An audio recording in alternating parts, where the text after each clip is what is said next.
Bonjour tout le monde. Je suis extrêmement heureux de vous accueillir aujourd'hui pour cette nouvelle conférence virtuelle du CDTS. I am delighted to welcome you today for a new CLTS virtual talk. For those who don't know me, my name is Florian Martin Barito. I am an associate professor of law, the University Research Chair in Technology and Society, and the director of the Center for Law, Technology and Society at the University of Ottawa.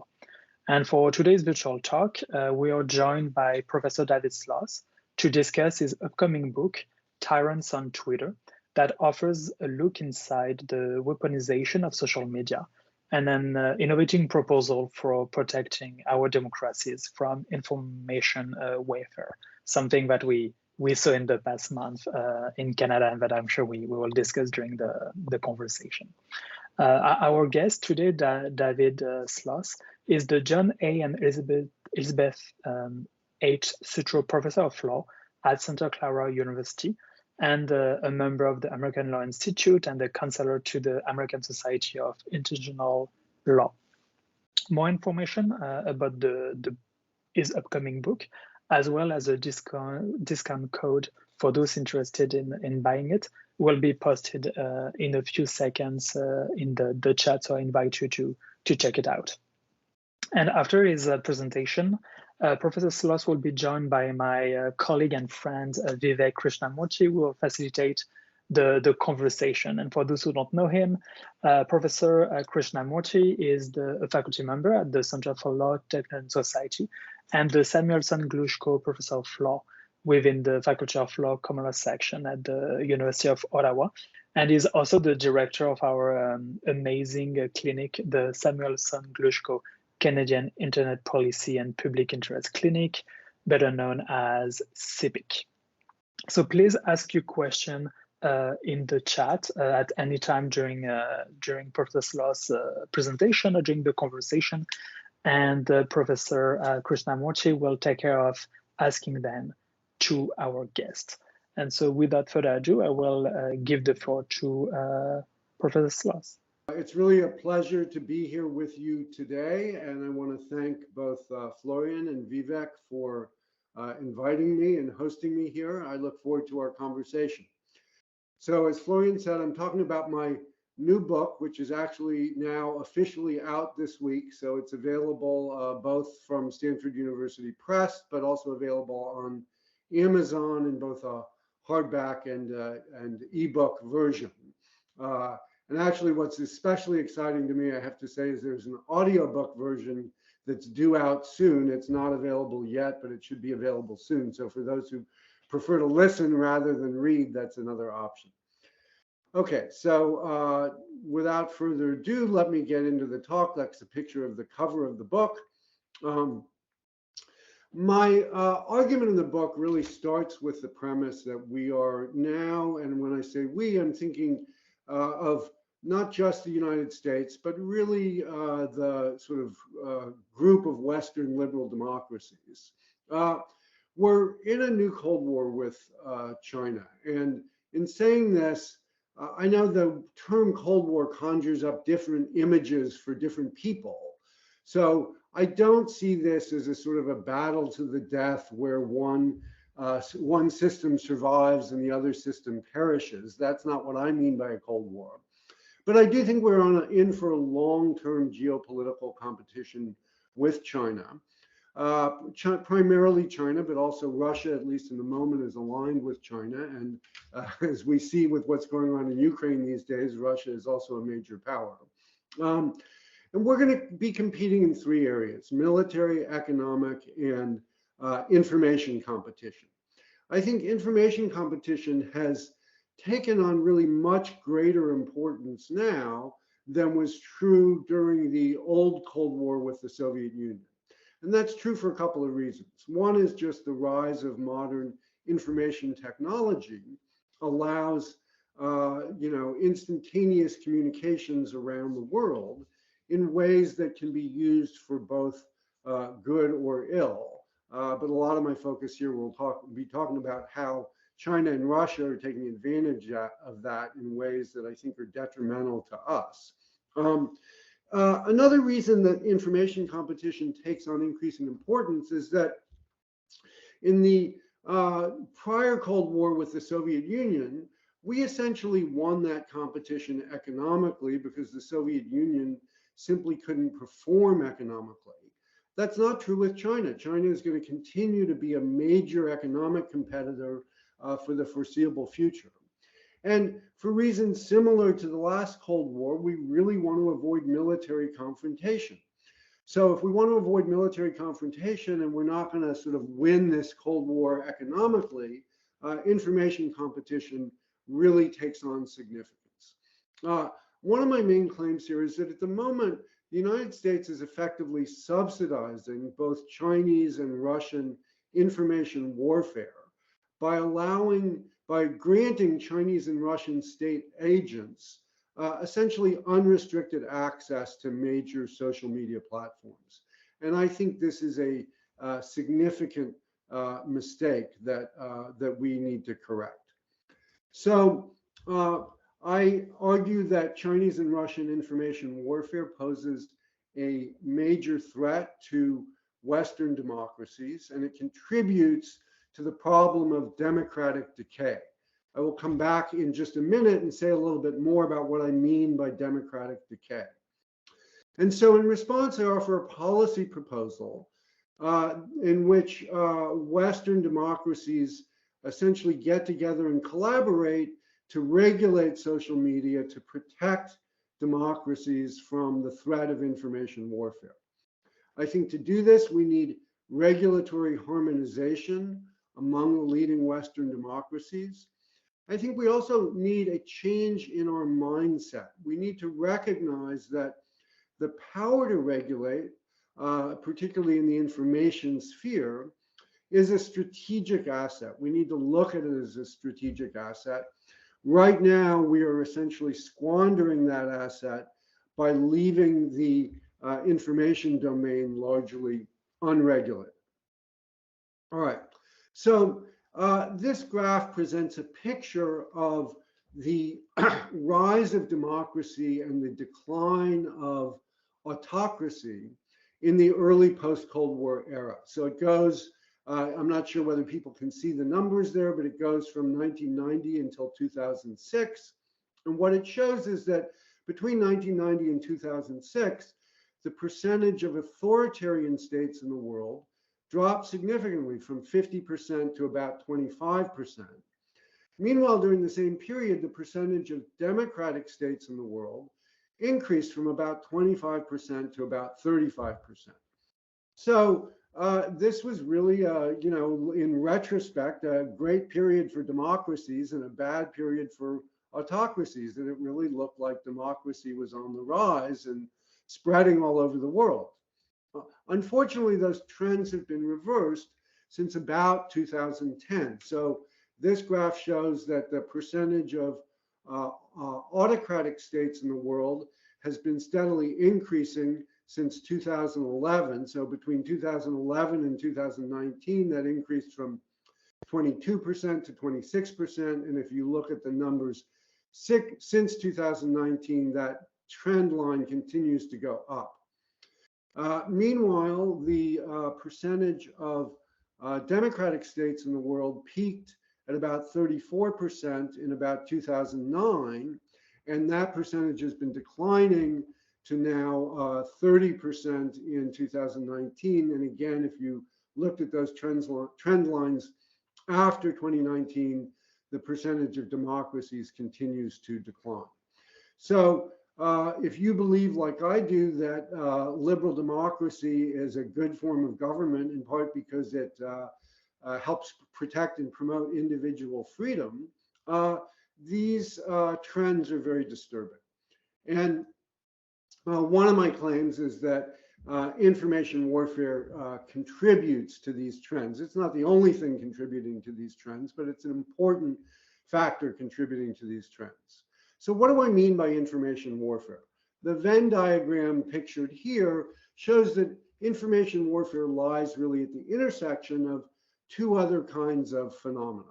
One phenomena, foreign influence operations, is quite old. states have been engaging in foreign influence operations for centuries. What I mean by foreign influence operations is just an attempt by one state to influence domestic political developments in another state. So there's nothing new about that. Organized social media manipulation is new. It essentially arises with the advent of social media and even has taken on greater force over time since social media was invented. But essentially, organized social media manipulation is the use of social media to advance political goals, particularly the use of social media by governments and by political parties to advance their political objectives. A lot of organized social media manipulation is purely domestic. I'm less familiar with the Canadian context, but in the United States context, the last couple of presidential elections, leading candidates for president have a major presence on social media and use that to advance their political campaigns, right? But information warfare lies at the intersection between these two. So it's essentially the use of organized social media manipulation to conduct foreign influence operations. This is the main topic of my book. So I want to talk now a little bit about Russia and China together and separately. There's a quote from a former US White House official who said, "Russia is a hurricane, China is climate change." And I think that quote nicely captures the differences between Russian and Chinese information warfare tactics. Russian tactics are really primarily negative and destructive. Russia is out to undermine democracies, undermine NATO, undermine the European Union. China has a more positive vision and has a more long-term view. China is really out to reshape the international order. The international order, at least as it existed until recently, was largely shaped by liberal values because the United States was the dominant player in that international order. But China, as it gains power, is sort of trying to move the international order in a more illiberal direction, consistent with its values. And China is using information operations, I will say, as one tool in that broader global strategy. So let's talk a little bit separately about Russia and China here. So Russian interference in the 2016 US election is now well known and well documented. Robert Mueller, who was appointed as special counsel to investigate this, characterized Russian interference as sweeping and systematic. And certain scholars have argued that Russian interference may have actually swung the outcome in that election in favor of Donald Trump and against Hillary Clinton. We can't know that for sure, but just the fact that that's actually a real possibility, that Russian interference may have actually, swung that outcome, is itself pretty scary. And even if Russia didn't swing the outcome in favor of Donald Trump and against Hillary Clinton, Russian interference clearly contributed to what is now a environment of sort of toxic political polarization in the United States. But in addition to the United States, what's less well known, and I go into in the book, is that Russia has intervened in at least 20 other countries since 2014 that are either members of the European Union or members of NATO or both. And they're doing this, as I said, both to weaken NATO and weaken the European Union. And unfortunately, they've been having some partial success. And the best evidence of that is the rise of far-right parties in Europe. So over the last decade, far-right parties in Europe have gained significant political strength. They've actually led governments in both Austria and Italy. We have an upcoming election in France where Marine Le Pen is likely to have her best performance ever even if she doesn't win, she keeps getting, with each successive election, an increasing share of the vote.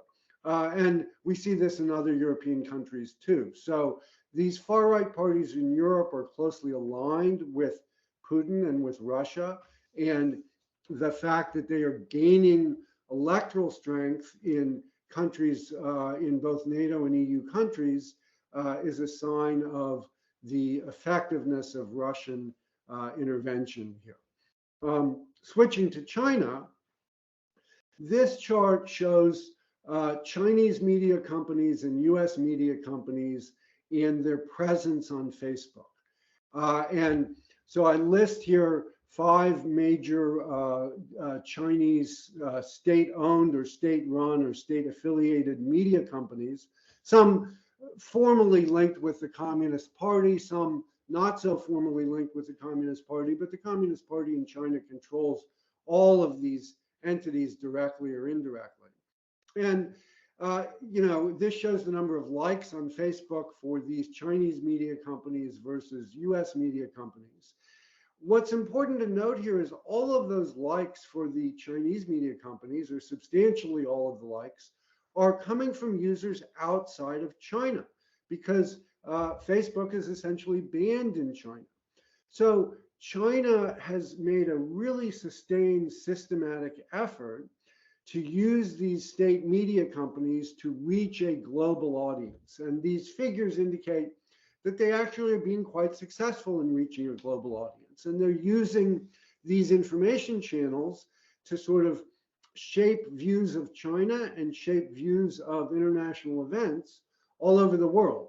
And all of these companies, by the way, also are operating television stations, radio stations, newspapers that have a global presence. So China is having, through these state media companies, a really substantial impact on the information environment in third world countries in Latin America, Africa, and Asia. And they're using that to sort of spread pro-Chinese propaganda, and also to some extent spread disinformation, and essentially just trying to shape opinion in these countries in ways that are favorable to their interests. Another thing that China is up to, which I think is quite disturbing, is their use of Wechat for surveillance and censorship in Western democracies.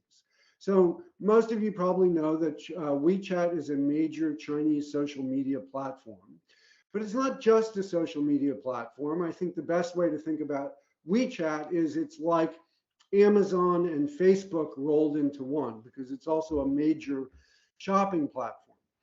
Wechat has something like 240 million users outside of China. I'll say that again, 240 million users outside of China.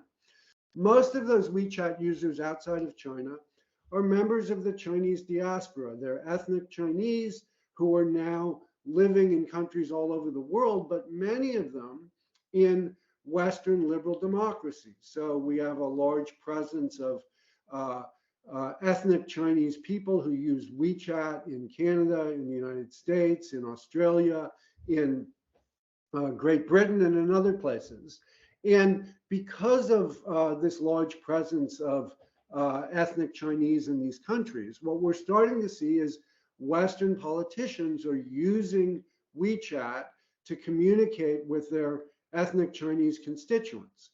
But that makes those communications very susceptible to surveillance and censorship by the Chinese government, the Chinese Communist Party, or their representatives. So we have evidence now that China is actually sort of using this Wechat platform to control communications between Western politicians and their ethnic Chinese constituents. I find this very troubling. Okay, so stepping back to take a broader view, I think that we need to recognize that information warfare is asymmetric. Russia and China are able to exploit information warfare both to undermine democracy in existing democratic countries, but also to sort of promote and support authoritarian governance in countries that are either already autocratic or sort of leaning in that direction. And there are two reasons basically why we cannot do to them what they are doing to us. One is that China and Russia both have closed information environments. If I was talking about this 2 months ago, I would have said that the information environment in China is much more closed than the information environment in Russia. Russia has done a lot since the invasion of Ukraine to sort of further close off its information environment to outside influence. So we have very limited ability to use social media to reach people inside either Russia or China, whereas they have a great ability to use social media to reach people inside the United States and Canada. And the other reason why we can't do to them what they do to us is they don't have free and fair elections. We do have free and fair elections in Canada and the United States and other Western liberal democracies, and they're taking advantage of information operations to influence those elections in ways that we can't do to them. So because of this asymmetry, I think what we need to do to level the playing field is to come up with better defenses. And now I'm going to switch gears and talk about my policy proposal here. So one key goal of my policy proposal is to shift the attack-defense ratio. And I very purposefully and consciously put this in sort of military jargon. So under the current system, foreign agents can create 10 new fake accounts in less time and for less cost than it takes for companies to block even one of those fake accounts. And Russian agents used fake accounts to great effect when they intervened in the 2016 presidential election in the United States. You had lots of Russian agents basically posing as Americans and posting things on social media that to the eye of the recipient looked like they were being posted by Americans, and that made that much more effective. So in order to shift the attack-defense ratio, we need to make it much more costly and time-consuming for these foreign agents to create new fake accounts. We need to make it much cheaper and easier to detect and block those fake accounts. So that's one of the key goals of my policy proposal here. So here's a basic overview. This slide presents a basic overview of my proposal for essentially a new transnational regulatory system. It begins with creating what I call an alliance for democracy. This would be a new international grouping of about 35 to 40 states. The members would all be states that have solid credentials as liberal democracies, and also states that have clean government, that is, good scores on sort of corruption indexes, see that the government is not corrupt. The system would provide essentially unrestricted free speech for citizens and nationals of alliance member states. But, and I know this proposal is controversial, and I'm sure I'll get some questions about it, I would ban Chinese and Russian agents from major social media platforms. So anyone who's identified as a state agent of either China or Russia, or an agent of the Chinese Communist Party, would essentially be banned from social media platforms, subject to an exemption for particular individuals or organizations who are determined to be benign state agents.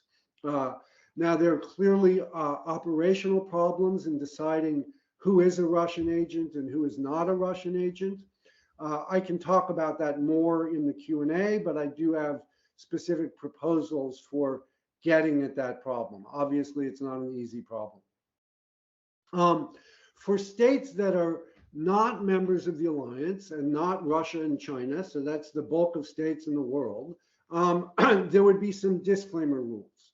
So, for example, suppose that a citizen of Venezuela wants to post stuff on social media to comment on an upcoming election in Canada.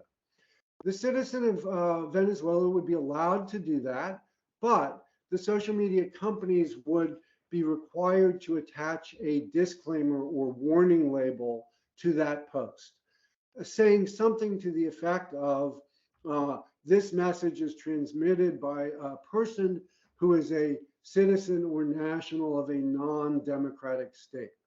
So Canadian citizens, when they see that post, they get to see what the Venezuelan person is saying about their elections, but they're also told that this message is coming from somebody outside Canada, outside the Alliance for Democracy, so that the recipients of the message can essentially take it with a grain of salt and decide how much weight they want to give to that message.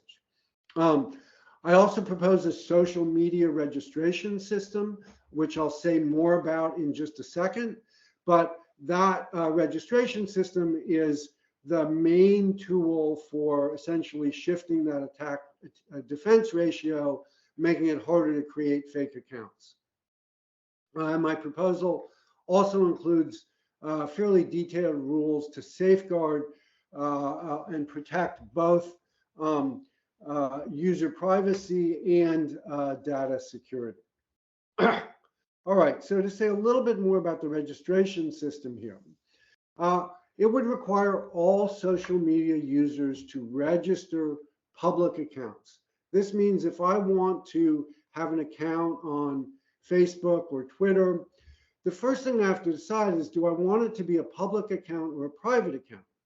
If I choose a private account, I'm exempt from the registration system, but there are limits on how many people I can reach when I send out messages on Twitter.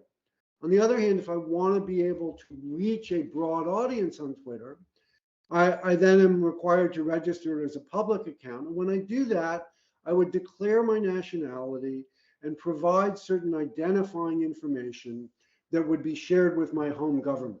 So let's say I declare myself as a US national, which I am. I would provide certain identifying information to Twitter. Twitter would share that information with the US government, and the US government would basically say, yes, indeed, there is a US citizen whose name is David Sloss, and the identifying information that we have for him matches the identifying information that he's provided. So we know this is a real person who is a US citizen, not a fictitious user, right? Not some made up identity. Once the government does that, the government's role is basically done. So if I declare as a Canadian citizen, it's going to go to the Canadian government to make that check. If I declare as a French citizen, it's going to the French government to make that check. But once the government confirms this is a real person who is a citizen of the country they claim to be a citizen of, the government's role is over, and we this way make sure that Russian and Chinese nationals can't create accounts as what I call fictitious users. And I distinguish among several types of fake accounts, but a fictitious user account is an account created in the name of a non-existent person. All right, and so obviously this requires the social media companies to coordinate with all of the states that are members of the Alliance for Democracy in order to make the system work. So what are the costs and benefits of the proposal? Starting with the benefits, a key tactical benefit is it makes it more costly and time consuming for foreign agents to create fake accounts. It also helps limit the spread of propaganda and disinformation. But the broader strategic goal here is to halt or reverse the process of democratic decay. And I think if this proposal were implemented, it would have a positive effect in that respect. The main costs, there are administrative costs and burdens, primarily for the social media companies and to a lesser extent for governments. A lot of people worry that this would have a negative impact on privacy and anonymity. I actually think that's not true. I think the proposal, as I have designed it, preserves anonymity for those who want to speak anonymously on social media. I can say a little bit more about that in the Q&A if people have questions. And it leaves user privacy essentially where it is now. I mean, I am concerned about privacy on social media. I think this proposal doesn't make the problem any worse. It may not make it better, but it doesn't make it any worse. One real concern here is it could have a chilling effect on free speech. How much of a chilling effect it has on free speech depends a lot on whether in rolling out this new system, governments and social media companies can persuade people that really it does not pose a threat to either privacy or anonymity. If people think it poses a threat to privacy and anonymity, they're going to opt for private accounts rather than public accounts. And if too many people opt for private accounts rather than public accounts, that really would have a chilling effect on free speech. So I think the magnitude of that depends upon how good a job governments and companies do in sort of selling this system to social media users. So in conclusion, I would just say that that I have been accused of, promoting illiberal policies to defend liberal values, and I really don't think that's true. I think the ban on Chinese and Russian users and the registration requirement are not illiberal. I think that from my perspective, free speech is not an end in itself. Free speech, if we understand liberal political philosophy properly, free speech is a tool to promote a healthy democracy. And right now, we are allowing a sort of a libertarian approach to free speech to undermine a healthy democracy in the United States and in other democracies around the world. And so if we put sort of democracy front and center and having a healthy democracy as the key goal that we want to promote, we need some intelligent government regulation of social media in order to promote that goal. And I think that's entirely consistent with liberal values. So let me stop there and we can put the slides down, and I look forward to hearing your comments and questions. First of all, thank you very much for that fascinating and provocative talk. I'm Vivek Krishnamurthy. I'm really delighted to be speaking with you and to be moderating our Q&A today. So just a reminder to everyone that if you have questions for Professor Sloss, please put them in the chat function, and I will go ahead and bring those up. And while you're collecting your thoughts, and there's a lot to ask, clearly, because, I mean, the thing that struck me about reading the book and listening to your talk, and I understand, we were discussing this beforehand, that the genesis of the project was a few years ago, is how much more prominent these issues have become in the global political agenda, especially given what's happening in Ukraine and the consequences on the information environment. So maybe just to start, you've sketched out, really ambitious policy proposal that requires international cooperation. That's something to work towards.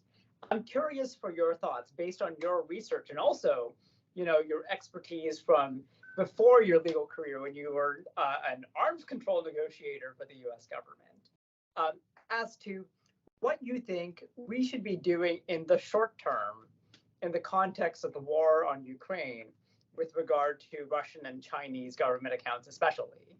Mm-hmm. And we can think about that in terms of the official accounts, but also state media. So why don't we start with that as people come up with their questions? Well, I think there have already been some measures taken in that respect. I understand a lot of the European governments have banned or put significant limits on RT, which is a major Russian media outlet. RT stands for Russia Today. RT has had a huge media presence in Europe, and the European governments are already taking measures to sort of limit the reach of RT within Europe. So I think that's actually a positive step and the right thing to do. I worry that in the social media space, we are still leaving way too many decisions to the companies themselves, and the companies adopt inconsistent policies on this. So I think that if we recognize that this information domain is an important part or an important element of the geopolitical competition between, let's say Western democracies and the authoritarian states. We need governments of Western democracies to step in and work together to sort of regulate that domain. So as you say, that it's not going to happen overnight, but one of the things that's actually been very encouraging about the response to the invasion of Ukraine is in the area of economic sanctions, we've actually gotten broad-based cooperation among liberal democratic states, and that includes not just NATO and the European Union, but also Japan, South Korea, Australia, New Zealand. So these are the group of states that have already started to work together in terms of pushing back economically. I think that provides a good basis for getting that same group of states to think about how they can work together to basically deal with this asymmetry in the information domain.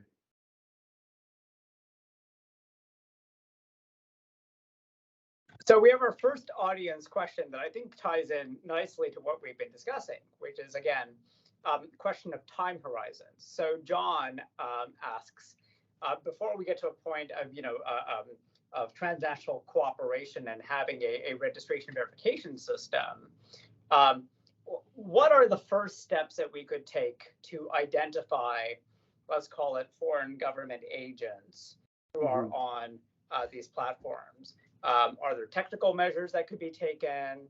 Are there other kinds of, sort of first step regulatory measures that you'd recommend?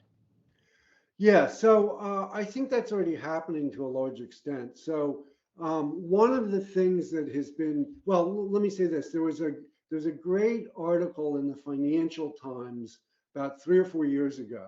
I can't remember now the name of the reporter, but this reporter essentially embedded herself within Facebook and within what Facebook calls its information warfare team, and provided some really interesting reporting on what goes on inside Facebook's information warfare team. So Facebook, and this was partly a response, it was largely a response to revelations about the Russian intervention in the 2016 US election. So Facebook essentially hired a bunch of former government officials, people who had been in the FBI, in the CIA, in the Department of Justice, to work on this problem of information warfare.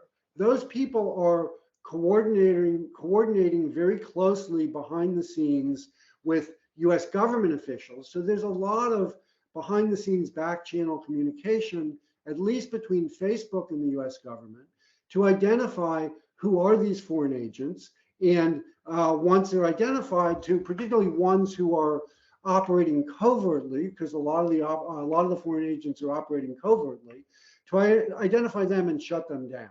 So at least with respect to Facebook and the United States, I think that's been happening a lot. Now, there's much less reporting, and so I know a lot less about, has Facebook been engaging in similar cooperation with Canada, Germany, France, Australia, right?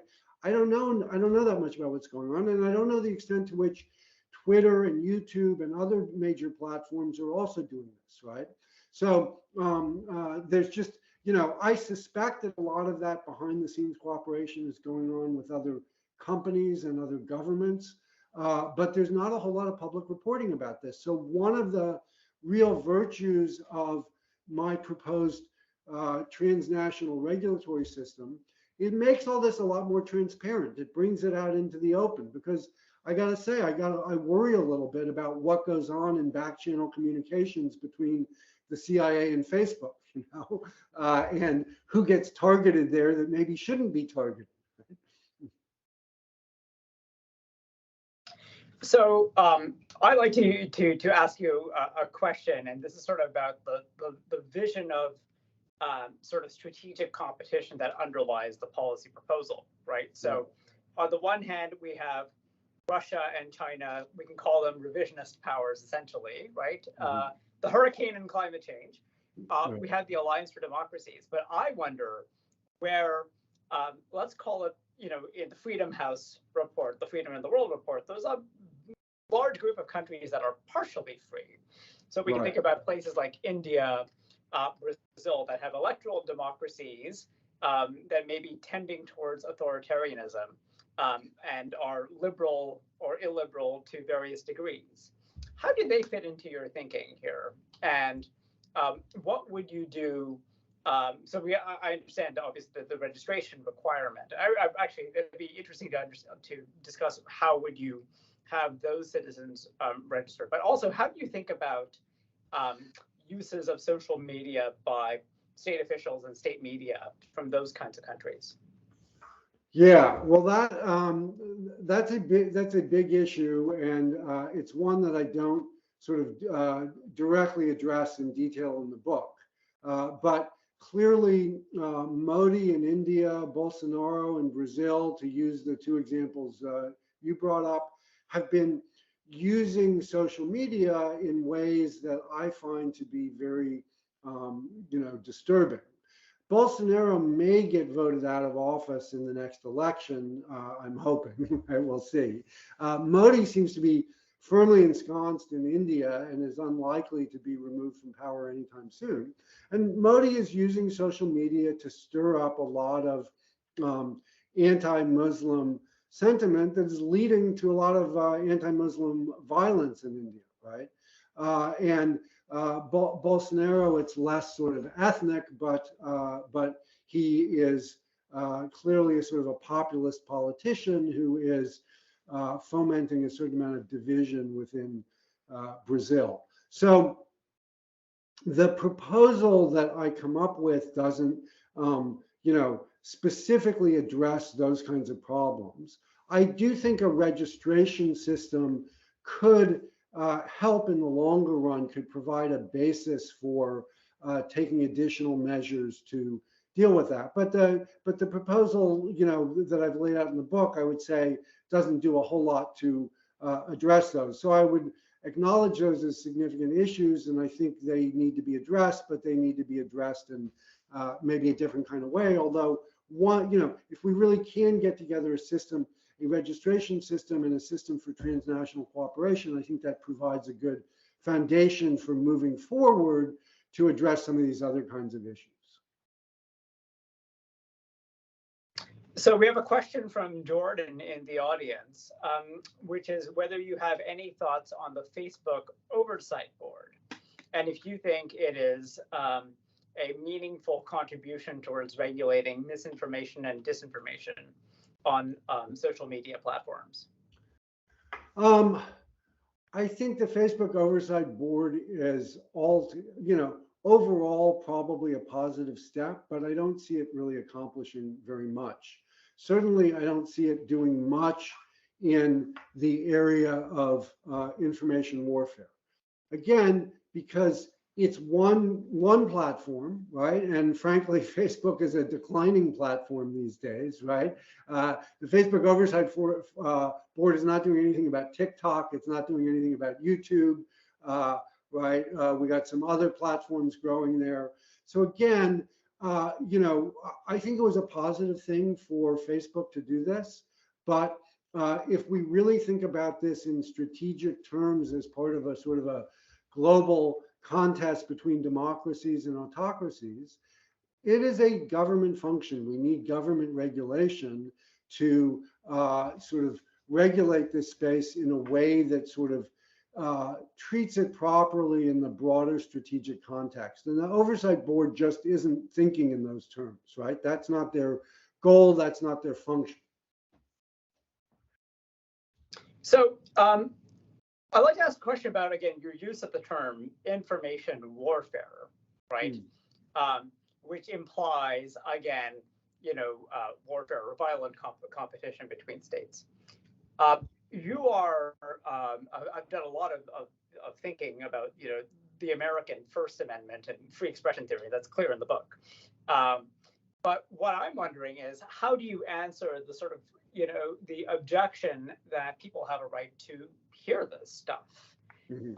So the ban is overbroad.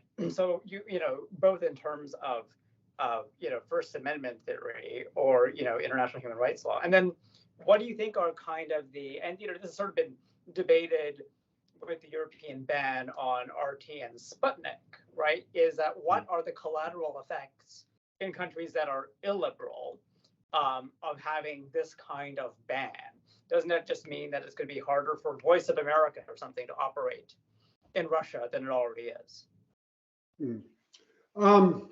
Okay, so two parts to that question. Let me start with the first part, which is really about the right to receive information. Right? So, and I'll put it in terms of U.S.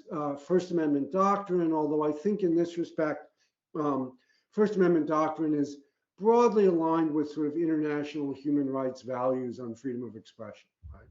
So from the U.S. First Amendment standpoint, Russian and Chinese speakers outside the United States do not themselves have First Amendment rights, because the Constitution does protect foreigners inside the United States, and it protects Americans outside the United States, but it doesn't protect foreigners outside the United States.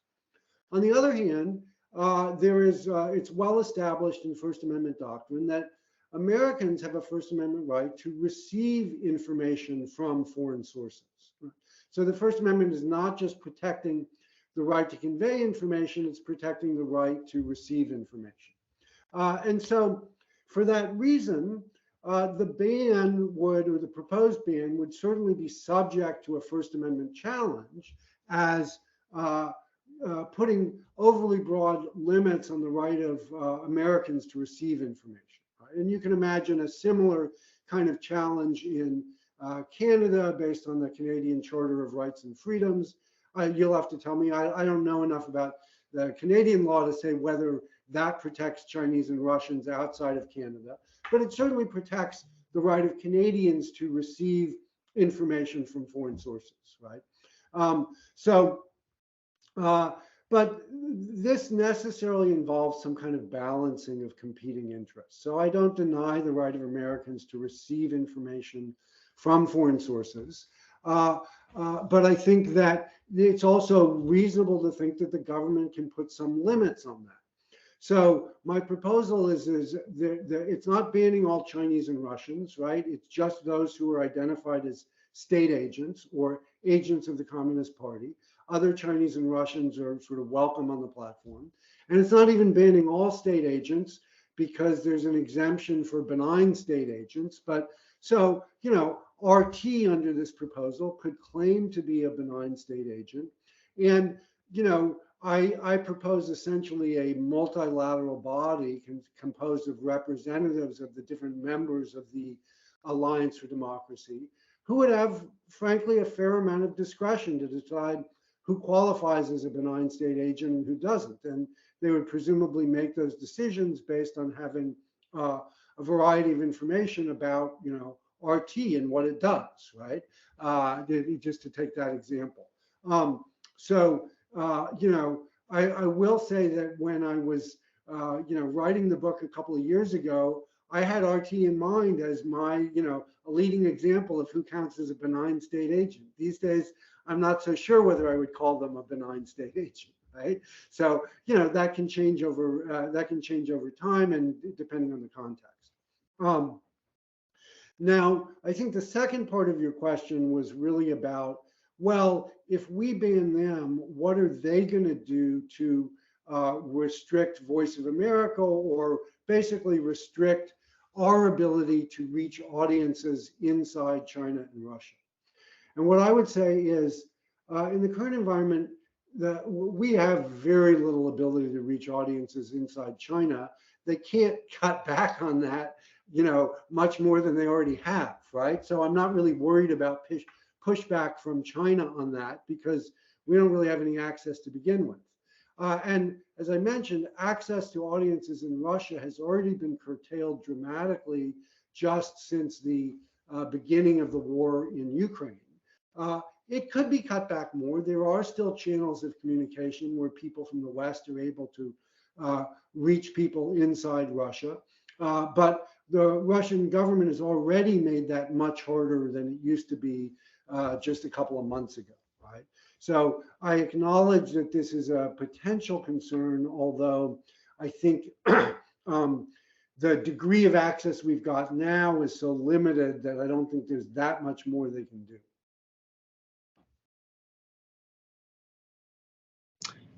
So just a reminder to folks in the audience that if you would like to ask a question, please do put it in the chat.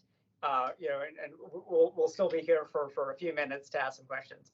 There was an audience question from Megan, just asking for any good sources that you might suggest to follow about this issue space, right? Foreign actors, misinformation and disinformation, and also, sort of the information operations space. So who else should the audience be looking at and listening to in that space? Yeah. So I want to sort of highlight the work of 3 different research institutes that I think are doing great work in this area. One is the Oxford Internet Institute at Oxford University, which is putting out a lot of very helpful reports on these kinds of issues on a regular basis, and they got a good group there that's putting out a lot of good information. Another one is the Australian Strategic Policy Institute in Canberra, Australia. They also have, I found a lot of their reports very helpful as I was researching this. And then the third one is the Stanford Cyber Policy Center at Stanford University. I think also has a lot of very helpful reports and information. Now, there are a lot of others out there, and I don't mean to denigrate anyone else by not mentioning them, but I think those 3 are all really quite productive in putting out a number of different reports on a regular basis. And I find that the reports they put out are quite informative and useful in sort of keeping up to date about the latest in what's going on in this space. So I would highlight all those. Let me just mention one book that I think is quite good. It's more US focused and less globally focused, but I think it's excellent. It's called Network Propaganda. It was published in 2018 by a group at Harvard University, and I found that to be a very helpful resource in my research. So it's great that you raised that particular book, Network Propaganda, because my next question for you is around, the definition of the problem space as social media. One of the things that comes through in that book, right, is this kind of feedback loop between social media and, in the U.S. context, let's call it the far right media, the Fox News, Breitbarts of the world.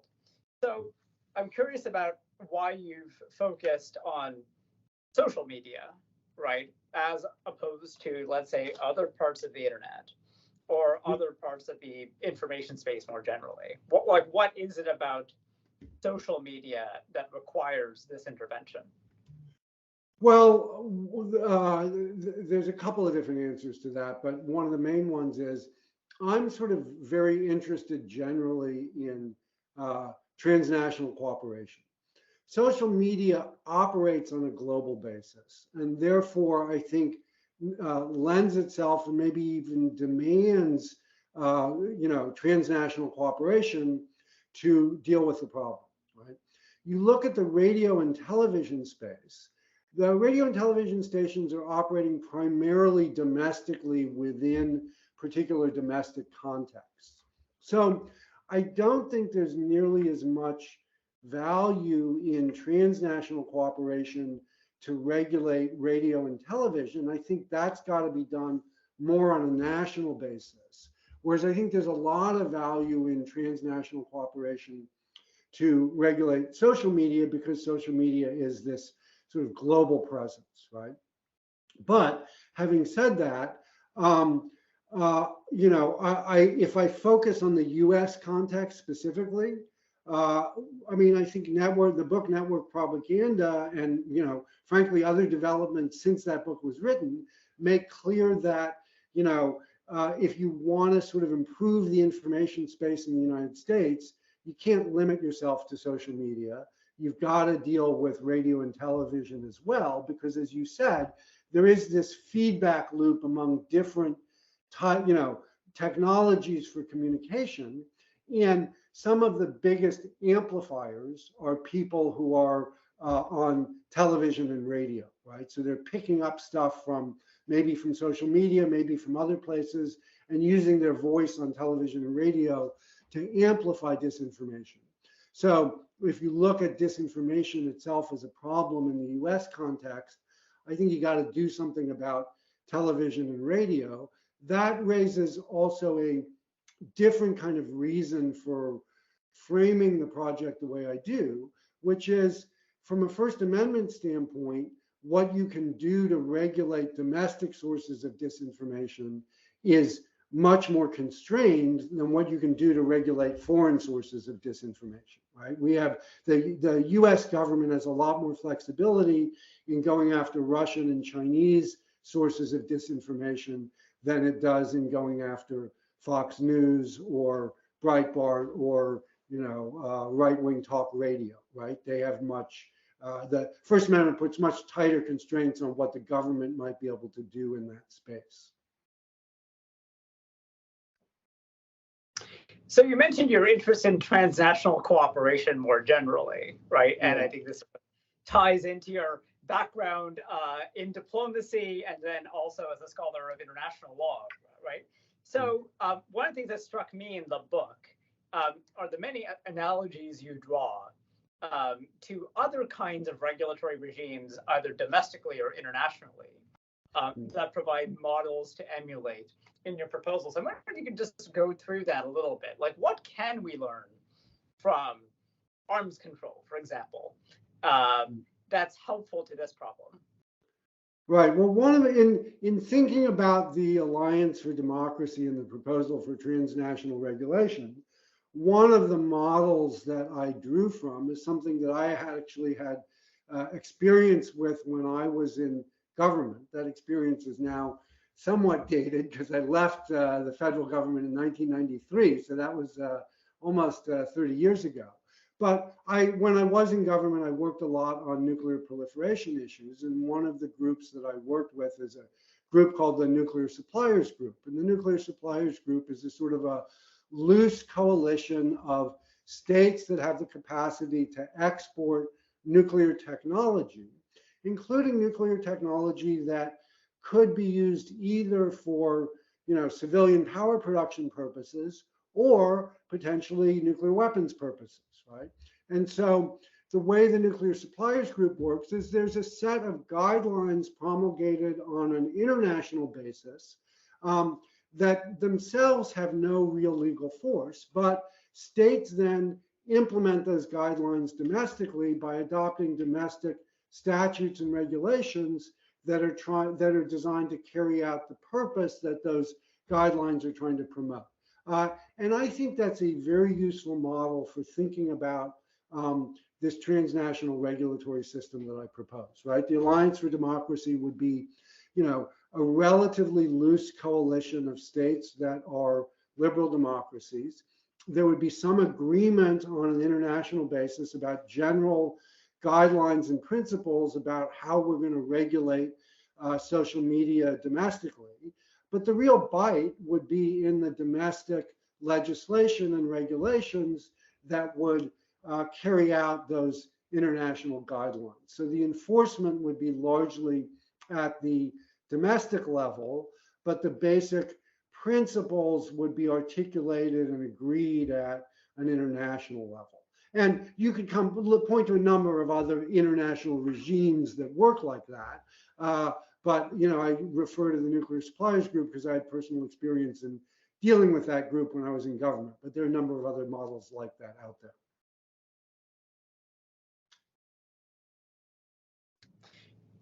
So again, one more call to the audience that if you have questions, please put them in the chat, and I'll bring them up as we are coming up towards the end of our time together.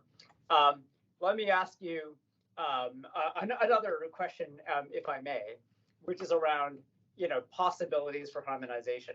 One of the interesting aspects of your proposal is that it requires kind of a harmonization of procedure, right, rather than harmonization of substantive law. And as we know, the regulation of expression is a really fraught area, and there are some significant national differences in terms of what's permitted and what's not, even within the countries that would be within the Alliance for Democracy.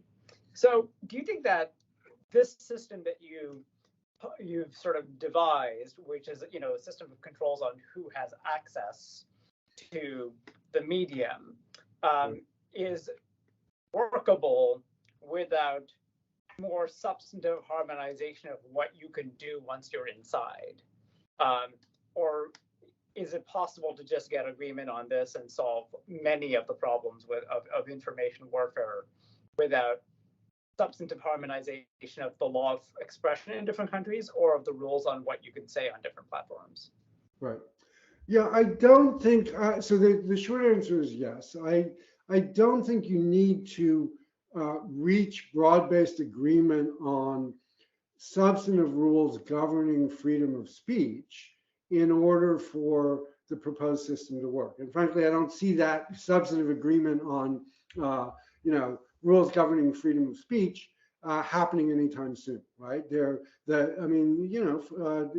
be perfectly frank, the United States is a bit of an outlier when it comes to freedom of speech, particularly in areas like hate speech, right? So how does hate speech work on these platforms now? Germany has its law, the NetzDG, which the platforms are obligated to comply with insofar as they're operating in Germany. They have different rules to comply with when they operate in the United States or Canada, right? And so this presents, what we've already got is a real problem for the global platforms, right? From the standpoint of Facebook or YouTube or now TikTok, they've got to decide, do we adopt a uniform company policy that applies globally, in which case we are effectively choosing one country's rules over another, right? Or do we apply different rules in different countries? And obviously, from the standpoint of administering a big global platform, it's easier to have one set of rules that apply globally.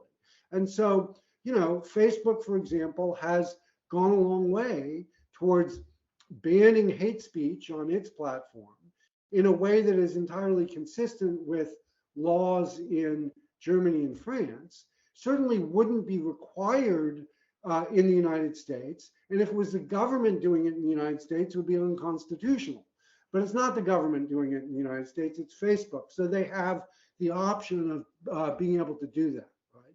So I think that, in short, I think the platforms are already dealing with these tensions, and they're finding ways to navigate around those tensions. And I don't think that my proposal will alter that picture in any significant way, right? You still have different rules in different countries, and you have the platform sort of deciding for themselves to what extent they're going to have different rules in different countries, or do they want one basic policy that applies globally?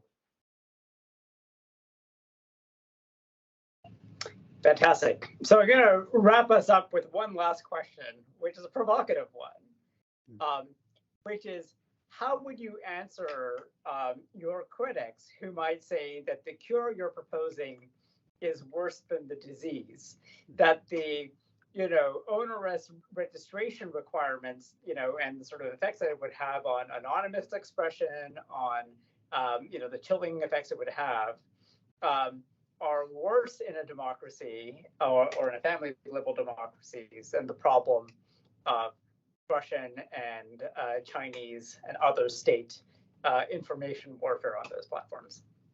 Yeah, so thanks for the question. Let me say a little bit more about anonymous speech and how it would work under my proposal. So this is an example I use in the book. One of my childhood heroes was a great basketball player named Dr. J, who some of you may be familiar with if you're not too young, right? And so my hypo is I'm going to register for an account on Twitter, but I want to appear on Twitter as Dr. J rather than David Sloss, right? I can do that under this proposal. There's nothing that prevents me from registering on Twitter. My Twitter name would be Dr. J. I would have to give information to Twitter that identifies me as David Sloss, but Twitter would have an obligation to make sure that nobody outside of Twitter, other than the US government, gets access to that information. So the way it works is I give registration information that identifies me as David Sloss. I tell them I want to appear publicly on the platform as Dr. J. The name David Sloss is shared with the US government so that they can confirm that I'm a real person and I'm a US citizen. Then the government is essentially required to destroy that information. They're not allowed to hold on to it, right? And there is nothing, the government is not given information that links David Sloss to Dr. J. So nobody in the government gets to know that Dr. J is actually David Sloss.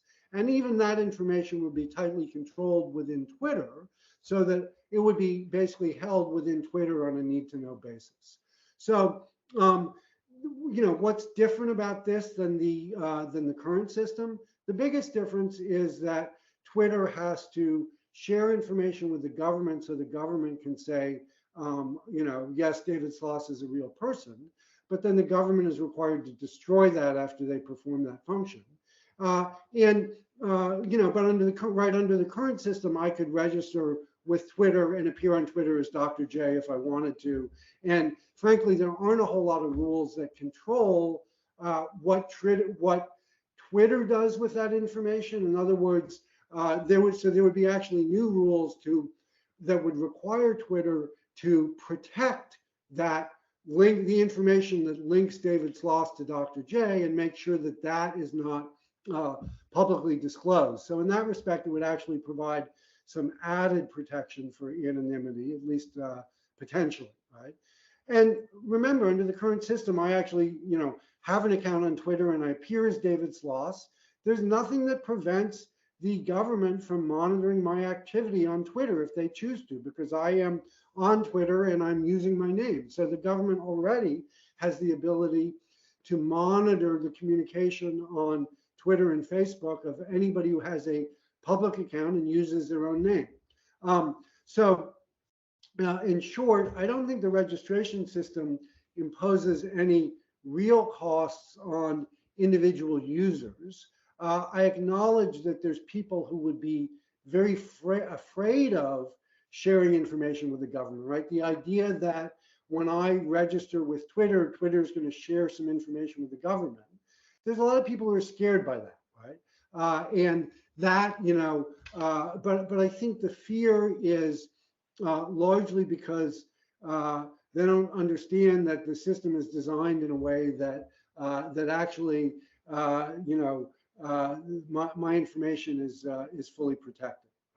So I don't think there's harm to individuals. There's cost to companies. It's going to be hard for companies to implement this, but I'm not all that sympathetic to, cries from Facebook that, hey, we're going to have to spend tens of millions of dollars implementing this system.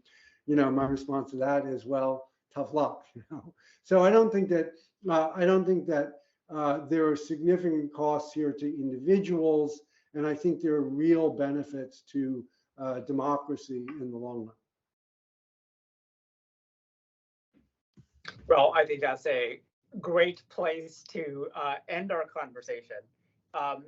I want to say that I learned a lot from your book. I learned a lot from this conversation. And again, it could not be more timely in view of the international context and also here in Canada.